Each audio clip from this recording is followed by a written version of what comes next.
menjadi pengusaha itu tidak mudah, salah satunya berarti sering hard eating ya, sakit hati katanya ya, baperan gitu. Yes. Oke, tapi kalau buat saya prinsipnya, ini saya selalu bilang dan ingetin kepada diri saya sendiri sih. Sebagai pengusaha sebenarnya bisnis kita itu kan bagaikan sebuah kendaraan, it's just a vehicle, kendaraan menuju satu tujuan.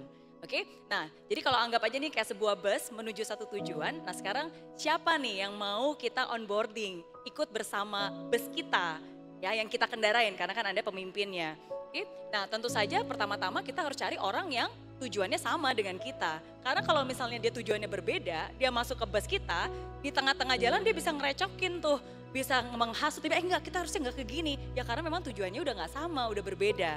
Jadi recruiting proses onboardingnya itu penting banget untuk mencari orang-orang yang karakternya sesuai, visinya juga sesuai dan memang prinsip-prinsipnya, value-value-nya juga at least sejalan gitu. Nah itu pertama. Nah ketika kalau itu prosesnya sudah benar, jadi kita sudah mulai bisa menyaring orang-orang yang mungkin memang lebih tidak sesuai. Nah sekarang ketika dia sudah berada di dalam bisnya, nah ini about it's not just getting the right people but also to put them in the right position.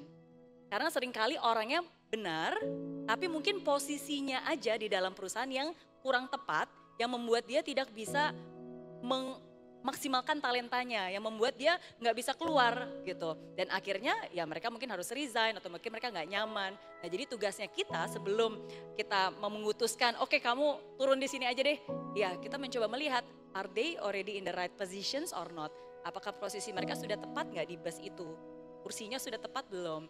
Gitu. Nah kalau memang benar-benar enggak ya is okay sometimes ya mungkin nggak apa-apa mungkin turun di sini aja baik-baik habis itu kita mengikuti proses yang sama dan sampai ke tujuan. Kita nggak mungkin bisa mengangkut semua orang kok tapi kita bisa mengangkut orang-orang tepat yang memang punya pemikiran yang tepat untuk mencapai tujuan yang tepat bersama. Itu sih dari prinsip saya.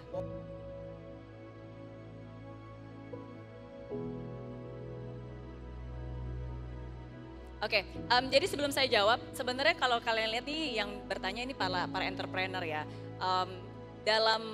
Dalam pengalaman hidup saya sampai sekarang berarti 43 tahun saya bersyukur selain entrepreneur dan juga content creator selama 3 tahun terakhir sebenarnya sebagai investor saya seringkali bertemu dengan para pengusaha-pengusaha.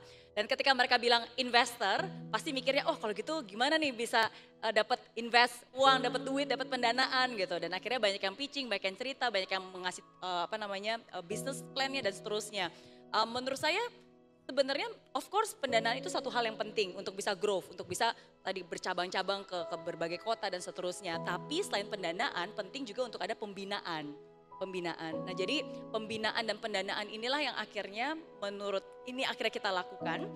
Dan kita juga berkomitmen untuk membantu 10.000 UMKM di Indonesia untuk memberikan pendanaan dan pembinaan ini. Nah kenapa? Karena menurut saya yang namanya bisnis itu nggak bisa ada satu orang yang mengerti semuanya dan bisa menjawab pertanyaan semuanya. Nah jadi kalau misalnya tadi bisnisnya terus terang bisnisnya itu bukan bisnis, saya nggak punya expertise di bidang itu. Karena kan walaupun industrinya berbeda itu kan pasti sistem cara memanage-nya juga berbeda. Nah makanya yang kita buat adalah yang membuat sebuah ekosistem di mana again mereka bisa saling berkumpul karena you are not the only one jadi kalau misalnya kamu ada masalah berarti nggak cuma kamu aja, mungkin ada orang juga yang mungkin memiliki masalah yang sama atau mungkin mereka juga udah punya solusinya.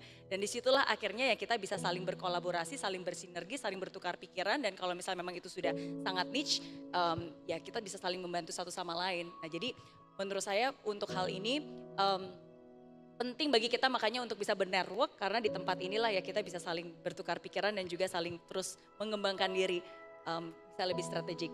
Nah sama juga sih kalau misalnya tentang membuka tim di berbagai cabang ya tetap sih karena setiap cabang, setiap daerah pun juga pasti mereka punya kondisi dan tantangan yang berbeda. Yang ada di kota besar Jakarta sama ada di kota kecil juga pasti berbeda. Jadi harus terus berkolaborasi dan bersinergi konteksnya di daerah itu seperti apa.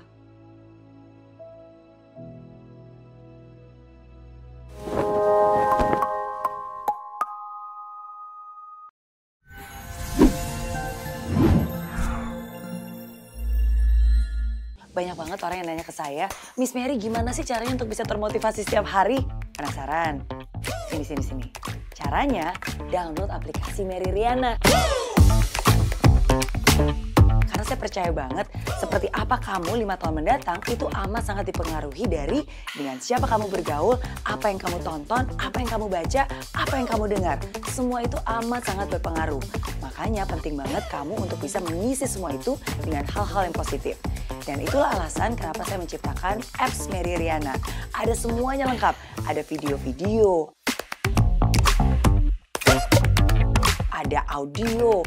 Saya percaya saya bisa mencapai impian, saya bisa. Ada quotes, ada artikel. Pokoknya semua lengkap isinya untuk kamu dan semuanya tentu saja sangat positif. Nah jadi buat kamu nih yang selama ini suka nanya ke saya, Miss Mary, apa nih kata-katanya hari ini? Quotes of the day. Semuanya juga sudah ada di aplikasi Mary Riana.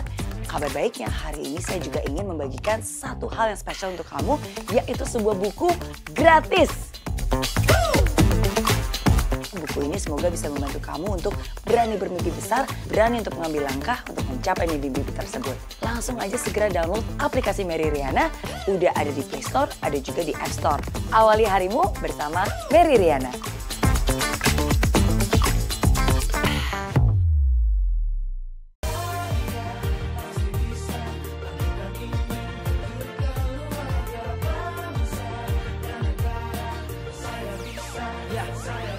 Laksana bumi tanpa hujan, hidup tanpa tujuan, kering dan mati tanpa hijaunya tumbuhan. Demikian kalau mimpi tak kunjung terjadi.